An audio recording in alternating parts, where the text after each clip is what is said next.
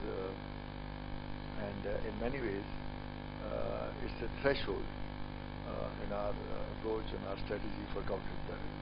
9/11 changed the United States forever, in fact the world forever.